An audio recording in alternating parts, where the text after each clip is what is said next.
நீங்க ட்ரேடிங்குள்ள வரும்போது எல்லாரும் என்கிட்ட கேட்கிற முதல் கேள்வி, ப்ரோ எந்த ஸ்டாக்க வாங்கலாம், எதுல அதிக லாபம் வரும் என்பதுதான். ஆனா ட்ரேடிங்ல நீங்க ஜெயிக்கணும்னா எதை வாங்குறோம் அப்படிங்கறத விட நம்ம பணத்தை எப்படி பிரிச்சு முதலீடு செய்றோம் அப்படிங்கிறது தான் ரொம்ப முக்கியம். இதற்கு பேர் தான் அசெட் அலோகேஷன். சிம்பிளா சொல்லணும்னா உங்ககிட்ட இருக்கிற எல்லா பணத்தையும் ஒரே இடத்துல போடாம வெவ்வேறு இடங்கள்ல பிரிச்சு வைக்கிறது. இதை பத்தி தெரியாம நீங்க ட்ரேடிங் செஞ்சா மார்க்கெட் ஒரு நாள் சரியும் போது உங்க மொத்த கேபிட்டலும் காலியாகிடும். இன்னைக்கு வீடியோல ஒரு புத்திசாலி ட்ரேடர் எப்படி தன் பணத்தை பாதுகாப்பா பிரிச்சு முதலீடு செய்யணும்னு 10 நிமிஷத்துல தெளிவா பார்க்க போறோம். ஸ்கிப் பண்ணாம பாருங்க. அசெட் அலோகேஷன் என்றால் என்ன? முதல்ல அசெட் அலோகேஷன்னா என்னன்னு ஒரு சின்ன உதாரணத்தோட பார்ப்போம். உங்ககிட்ட 10 முட்டை இருக்குன்னு வைங்க. அத ஒரே கூடையில வச்சு தூக்கிட்டு போறீங்க. அந்த ஒரு கூடை கை தவறி விழுந்தா 10 முட்டையும் உடைஞ்சிடும். இதுதான் ஹை ரிஸ்க். அதையே நீங்க 3 வேற வேற கூடையில பிரிச்சு வச்சீங்கன்னா ஒரு கூடை விழுந்தாலும் மத்த 7 முட்டை பத்திரமா இருக்கும். ட்ரேடிங்லயும் இதே லாஜிக் தான். உங்ககிட்ட இருக்கிற 1 லட்சம் ரூபாயையும் கொண்டு போய் ஒரே ஒரு ஆப்ஷன் ட்ரேட்லயோ அல்லது ஒரே ஒரு பென்னி ஸ்டாக்லயோ போட்டா அது ரிஸ்க். அந்த பணத்தை ஸ்டாக்ஸ், தங்கம், மியூச்சுவல் ஃபண்ட்னு பிரிச்சு போடுறது தான் அசெட் அலோகேஷன். முக்கிய சொத்து வகைகள், மேஜர் அசெட் கிளாஸஸ். நம்ம ஊர்ல முக்கியமா 4 வகையான சொத்துக்கள் அசெட்ஸ் இருக்கு.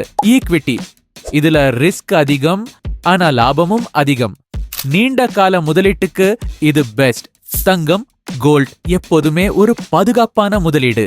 பணவீக்கம், இன்ஃப்ளேஷன் அதிகமாகும் போது இது கை கொடுக்கும். ரொக்கப்பணம், கேஷ், எப்போதும் உங்க கையிலயோ அல்லது சேவிங்ஸ் அக்கவுண்ட்லயோ கொஞ்சம் பணம் இருக்கணும்.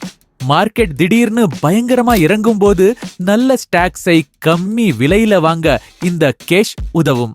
அலோகேஷன் ஸ்ட்ராட்டஜி, யாருக்கு எந்த அளவு முதலீடு? இப்போ முக்கியமான விஷயம், உங்க பணத்தை எப்படி பிரிக்கலாம்? இது உங்க வயசை பொறுத்தது. 20 முதல் 30 வயசுள்ள இளைஞர்கள், உங்களுக்கு பொறுப்புகள் கம்மி. அதனால நீங்க 70% பணத்தை ஸ்டாக் மார்க்கெட்ல போடலாம். 20% தங்கத்துல, 10% அவசர தேவைக்காக ரொக்கமா வச்சுக்கலாம். 30 முதல் 45 வயசுள்ளவர்கள், உங்களுக்கு குடும்ப பொறுப்புகள் இருக்கும். அதனால 50% ஸ்டாக்ஸ், 40% தங்கம் அல்லது மியூச்சுவல் ஃபண்ட், 10% ரொக்கம்னு வச்சுக்கலாம். ஒரே இடத்துல 100% பணத்தையும் போடுறது ட்ரேடிங் கிடையாது, அது சூதாட்டம். அசெட் அலோகேஷன் பண்றவங்க தான் மார்க்கெட்ல ரொம்ப நாள் தாக்கு பிடிப்பாங்க. ட்ரேடர்களுக்கு ஏன் இது அவசியம்? ட்ரேடர்ஸ்க்கு இது ஏன் முக்கியம்னா உங்க மைண்ட் செட், சைக்காலஜி சரியாக இருக்கும். இப்போ நீங்க ஒரு ட்ரேடு எடுக்கிறீங்க, அது நஷ்டத்துல போகுதுன்னு வைங்க. ஆனா உங்ககிட்ட மத்த இடங்கள்ல முதலீடு இருந்தா நீங்க பயப்பட மாட்டீங்க. பரவாயில்ல, எனக்கு மத்த இடத்துல லாபம் வருது அப்படிங்கிற தைரியம் இருக்கும்.